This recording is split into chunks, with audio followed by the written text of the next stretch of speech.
CSS syntax has two main parts. One is a selector and the other is declaration. So declaration would be one or more.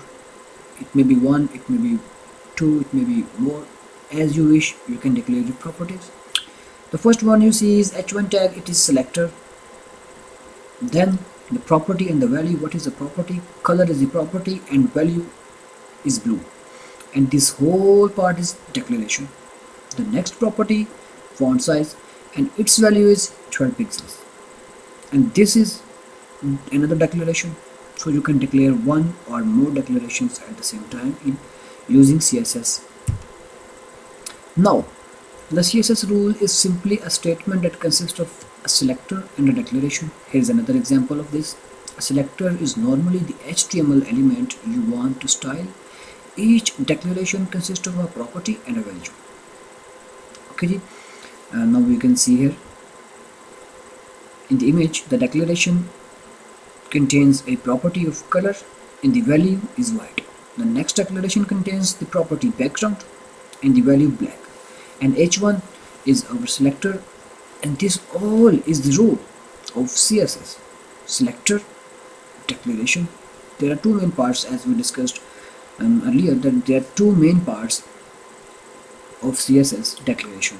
The first one is HTML selector, and the second one is declaration. And declaration consists of two things, which is property and value. And here what is property? Property is the style attribute you want to change. Each property has a value. Number two, what is declaration? Declaration always end with a semicolon, and declaration groups are surrounded by curly brackets. As you can see in the image, they are surrounded by curly brackets and end with a semicolon. And here's an example of paragraph color white, text align center, as we see in the image above. The next, CSS comments. CSS comments are most commonly used in our CSS coding. These comments helps us to see where we write of which type of code. We can search our code easily. It is more handy. Comments are used to explain your code and may help you with you edit the source code at the later date. If you write 1,000 lines of code, you wanna change the 799 line code. How can you you scroll down and you can watch and you can read every code and find out your code?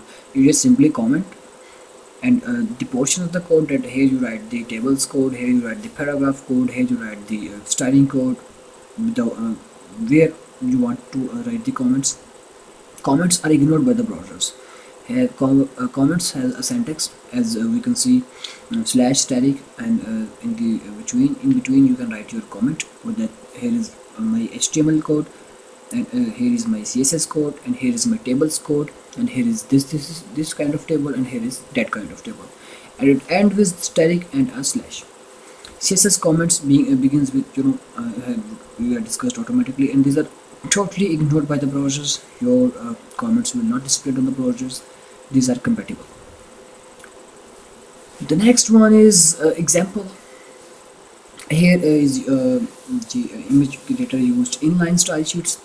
CSS has three types: inline style sheet, internal style sheet, and external style sheet.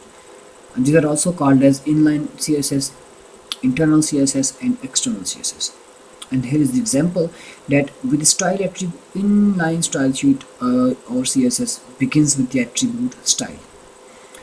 In paragraph, because it is inline, we added it inline, inside the our paragraph tag.